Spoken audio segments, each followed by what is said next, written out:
The notification came at 7:43 a.m. on a Tuesday. You have been removed from Chan Family Updates. I stared at my phone, coffee growing cold in my hands. The autumn sun streamed through my apartment windows, the penthouse I bought 6 months ago, the one my family had never been invited to see. Outside, San Francisco glittered 42 floors below. Inside, my phone buzzed again. A screenshot from my cousin Lisa, who'd always been quietly kind. The group chat had been renamed Successful Family Only, and my name was gone from the member list. 30 seconds later, a text from my brother Kevin. Finally. Less embarrassment for all of us. Maybe now Mom can actually brag about the family without having to explain you. My mother's response, visible in Lisa's screenshot. It's for the best. David never fit anyway. I set my phone down. Poured my cold coffee into the sink. Made a fresh cup. And smiled. Before I tell you what happened 3 months later, before I tell you about the Forbes cover, the 847 missed calls, and the moment my father's voice cracked on a voicemail, I never returned. You need to understand something about my family. You need to understand why being removed from that group chat was the kindest thing they'd ever done for me. I grew up in a house where success was the only currency that mattered, and I was always bankrupt. People say Asian families push their children to succeed out of love. Mine pushed Kevin to succeed. They pushed me to disappear. Kevin was 18 months older and had been the center of our parents' universe since the day I was born. His grades were celebrated with dinners at expensive restaurants. Mine were met with, "Why aren't you more like your brother?" His acceptance to Stanford was announced to every relative within a 300-mile radius. My acceptance to Berkeley on a full scholarship was mentioned once. Briefly, at a family dinner where Mom spent 45 minutes discussing Kevin's internship prospects. When Kevin got a C in organic chemistry, Dad hired him a tutor and told him everyone struggles sometimes.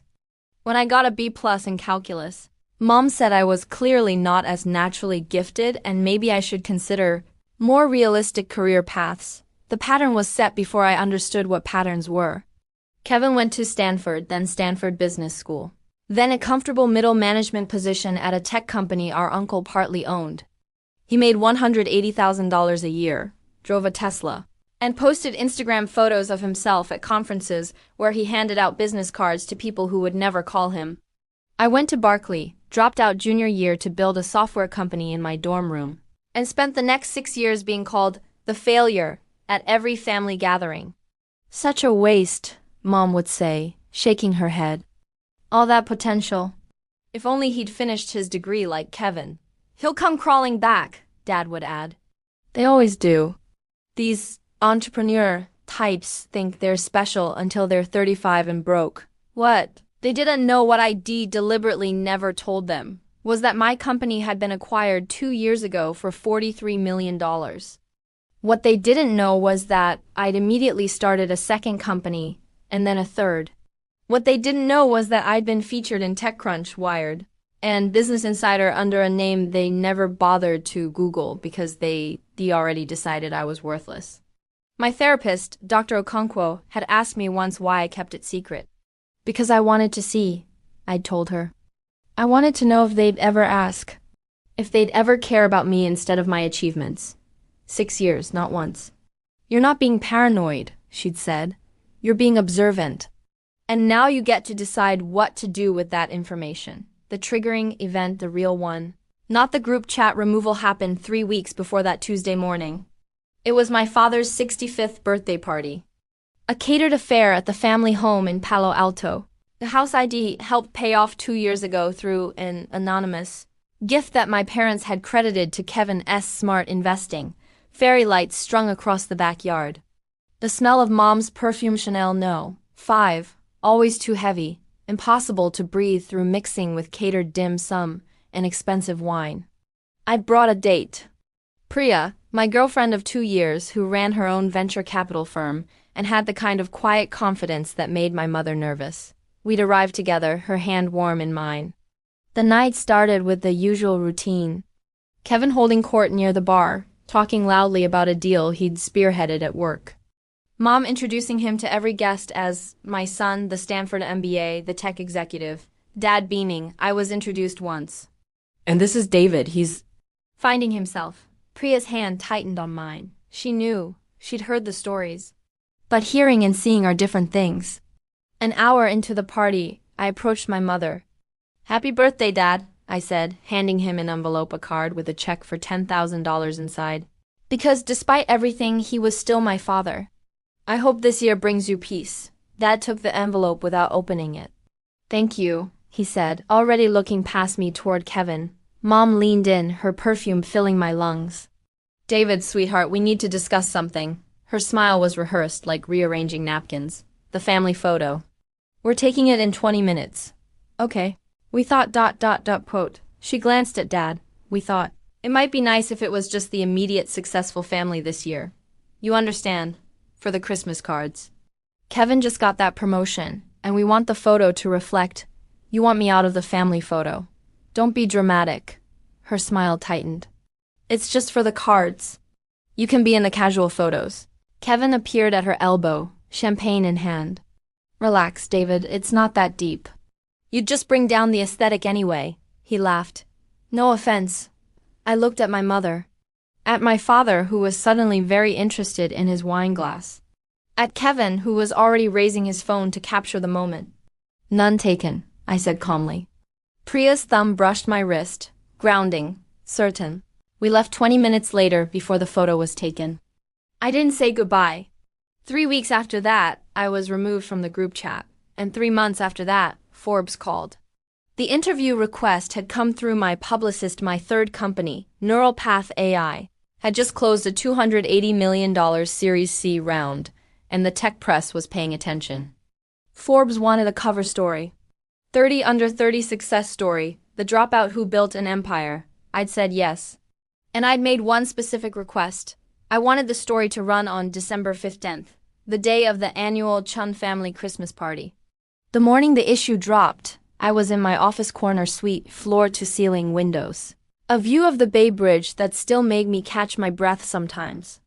Priya had sent flowers. Dr. Okonkwo had sent a text. "Proud of you. Remember, you don't owe them your peace." My phone started buzzing at 8:47 a.m. I let it ring. By 9:15 a.m., I had 23 missed calls.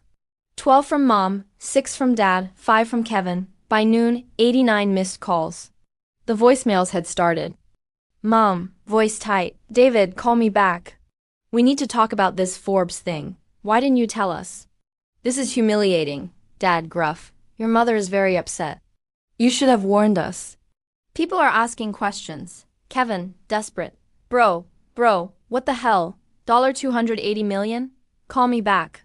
I have some ideas for investment opportunities you're going to want to hear about." I didn't call back. At 3 p.m., I got a text from Lisa. "They're losing their minds. Your mom tried to add you back to the group chat, but can't figure out how. Kevin just left in his Tesla. I think he's driving to your office. Also, congratulations. I always knew you were going to be okay." 20 minutes later, my assistant buzzed. "There's a Kevin Chun in the lobby. He says he's your brother. Should I send him up?" Kevin appeared in my doorway looking smaller than I remembered. His Tesla key fob was clutched in his hand like a talisman. His eyes swept my office, the awards on the shelf, the view, the original art on the walls, and something shifted in his face. "David," he tried to smile. "Nice place. Thank you. I didn't stand. How can I help you?" "Help me?" "I'm your brother. I came to congratulate you." He stepped inside, uninvited. "Forbes cover, $280 million. That's incredible, man. I had no idea you were doing so well. You never asked." The words hung there, simple, true. Kevin's smile faltered. "Well, I mean, you never said anything either. You could have told us. We would have been supportive. Would you?" I leaned back in my chair. When was the last time anyone in this family asked me a single question about my life? He opened his mouth, closed it. "Dad's birthday party," I continued calmly. I was removed from the family photo for the Christmas cards. 3 weeks later, I was removed from the family group chat. "Less embarrassment," you said. "Finally," Mom said. I smiled. "And now you're here, in my office." Wanting to talk about investment opportunities, Kevin's face had gone pale. "We didn't know. You didn't want to know." I stood, walked to the window. The city spread out below, glittering with possibility. For 6 years I built companies. I was featured in major publications. I made more money than our entire family combined. And no one noticed, no one asked. Because you'd already decided I was the failure. David, I'm not angry. I turned to face him. I was for a long time, but I worked through that. What I am is done. Done pretending this family wants me instead of what I can give them. Done performing for people who only see me when I'm useful. Kevin's phone buzzed. He glanced at it, Mom, probably, and silenced it. What do you want us to do? Apologize. We can apologize. Mom's already saying she's sorry, she just didn't know how to. She's not sorry I was hurt. She's sorry she looks bad. I returned to my desk, picked up the Forbes magazine sitting there, my face on the cover, the $280 million underdog, and handed it to him. You can keep that. Show Mom. Tell her it's from her son. The one who never fit. Kevin took the magazine like it might burn him. David, please, can we at least talk? Dinner, maybe? The family wanted me out of a photo. Out of a group chat. Out of the narrative entirely. I pressed my intercom. Sarah, could you please escort my visitor out? Kevin's face crumpled. For a moment, just a moment, I saw the brother I'd wanted so badly to have. The one who might have defended me at that birthday party. The one who might have texted back when I was sleeping in my car during the early startup days. But that brother had never existed. And I'd finally stopped grieving him. Goodbye, Kevin. He left without another word. The consequences rippled outward faster than I'd anticipated. The day after Kevin's visit, I got a call from my company's general counsel. Your mother contacted our main office, she said carefully. She's claiming she has ownership stake in the company because of family contributions to your early development.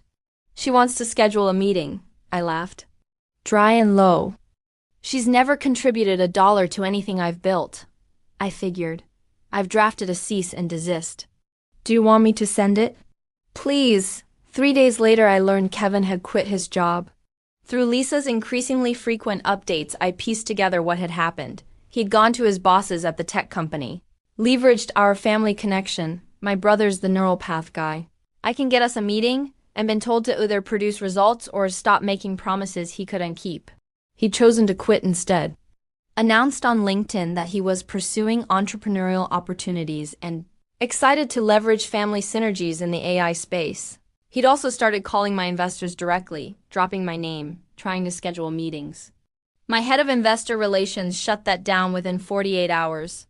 The Christmas party happened without me. Lisa sent photos. Mom's smile looked brittle. Dad seemed distracted. Kevin stood slightly apart from everyone, phone in hand, probably still trying to reach me. The family photo, the one I'd been excluded from 6 months earlier, was notably smaller this year. Something about the composition looked off, unbalanced. I didn't feel satisfaction looking at those photos. I didn't feel vindication. I just felt tired, and then I felt nothing at all. That's the thing about grief. Sometimes it ends not with a bang, but with a quiet realization that you've already let go. The calls continued for weeks. By Christmas Eve, 847 missed calls total, 234 text messages, 47 emails. A handwritten letter from my mother that I read once. We made mistakes, but still your parents and family is family no matter what happens, and filed away without responding. She'd signed it with her Chinese name, the one she only used when she wanted to invoke cultural guilt. It didn't work anymore. I spent Christmas with Priya and her family in Seattle. Her mother made lamb biryani, asked about my work, actual questions about what we were building, what problems we were solving. Her father showed me his garden, half dormant in the winter cold, and talked about his plans for spring tomatoes. Her grandmother held my hand during dinner and said, "You're a good boy. You have kind eyes." Priya chose well. No one asked about my net worth. No one mentioned Forbes. They didn't calculate my value before deciding whether to include me. They just ... That night, lying in Priya's childhood bedroom surrounded by her high school swim trophies and faded band posters, I cried for the first time in years. Not sad tears, not angry tears, release. You okay? Priya murmured, pulling me closer. Yeah, I wiped my eyes. I think I finally am. You don't have to be okay, she said. You can be whatever you need to be. I thought about my mother, who had never once said anything like that, who had only ever needed me to be smaller, quieter, less embarrassing. I know, I said. That's why I'm okay. A month later, I sat in my penthouse, morning light streaming through the floor-to-ceiling windows. January had brought rain to the Bay Area, and the city below was washed clean, glittering silver and gray. Coffee steamed in my hands, Ethiopian single origin, from the shop down the street where the barista knew my name. The phone on my counter stayed silent. I'd finally blocked the numbers a week ago, after my mother had sent a text that read, "Your grandmother is sick and asking for you. Call me." I'd called my grandmother directly. She was fine. Confused about why I was asking, Mom had lied to get me to respond. That was the moment I'd known it was over, not with anger, not with grief. Just a quiet click, like a door finally closing. The silence felt different than it used to. It used to feel like absence, like something missing, like a wound that wouldn't close. Now it felt like breathing, like the space after a storm passes, like peace that didn't need to be earned or explained. My mother had sent one final message before I blocked her, forwarded through Lisa. "I'm your mother. You owe me a conversation. After everything we sacrificed for you." I'd screenshot it and sent it to Dr. Okonkwo. Her response: "Notice she still hasn't apologized for anything specific. Notice she still thinks you owe her something." She was right. 847 calls, 234 texts. And not a single one had said, "I'm sorry for how we treated you." Not a single one had asked, "Are you okay?" They weren't sorry for the wound. They were sorry they could no longer ignore it. Boundaries don't destroy families. They reveal what was already broken. I thought about the group chat, "successful family only," and smiled. They'd been right, in a way. I didn't belong there. Not because I wasn't successful, but because I'd never been family to them. I'd been a resource, a disappointment, a role to fill in their narrative. And I'd finally stopped auditioning. The coffee was warm, the city sparkled below. Somewhere across the bay, my mother was probably showing the Forbes magazine to her friends, rewriting history, pretending she'd always believed in me. Let her, that story wasn't mine anymore. I looked around my home, the art I'd chosen, the books I'd collected, the space I'd built with my own hands and my own choices. At the photo of Priya and me on the kitchen counter, taken at her parents' house on Christmas morning. At the life that was entirely, completely mine. The penthouse had felt too big when I first moved in. 42 floors of distance between me and a family that didn't want me. Now it felt exactly right. Room to breathe. Space to exist without shrinking myself to fit someone else's expectations. I'd started seeing Dr. Okonkwo twice a month instead of weekly. Not because I was worse, because I was finally processing things I'd kept buried for years. The parentification. The constant comparison. The way I'd learned to make myself small and useful, hoping that would be enough to earn love. It was never going to be enough. Not because I was lacking, but because they were never offering what I thought they were. I'd been auditioning for a role that didn't exist. Last week, Lisa had sent me one final update. Kevin's entrepreneurial venture had collapsed after 3 months. Turned out telling investors your brother was a tech billionaire didn't actually make you qualified to run a company. He'd moved back in with our parents. Mom was telling people he was taking time to find himself. I recognized the phrase. It was the same one she'd used about me for 6 years. The difference was, I'd actually been building something. Kevin had just been performing. I didn't feel smug about his failure. I didn't feel vindicated.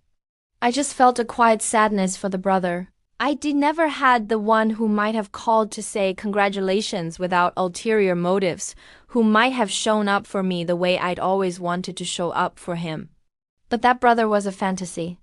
And I'd finally stopped grieving fantasies. The rain had stopped outside. Sunlight was breaking through the clouds, turning the wet city into a mirror of light. Priya would be here in an hour. We were going to brunch at the place on Valencia with the good eggs Benedict, and then we were going to walk through the park, and then we were going to do absolutely nothing important at all. A normal Sunday, an ordinary life. The kind of ordinary I'd never been allowed to have growing up, where achievement wasn't the price of admission to love. The phone stayed silent. And for the first time in 31 years, that silence sounded exactly like freedom. If you've ever been the family failure who turned out to be the only one paying attention, if you've ever had to choose your peace over their approval, share your story below. You're not alone. They renamed the chat Successful Family Only. They just didn't realize success isn't something they get to define. I didn't lose my family. I just stopped pretending I ever had one. And honestly, that's the most successful thing I've ever done.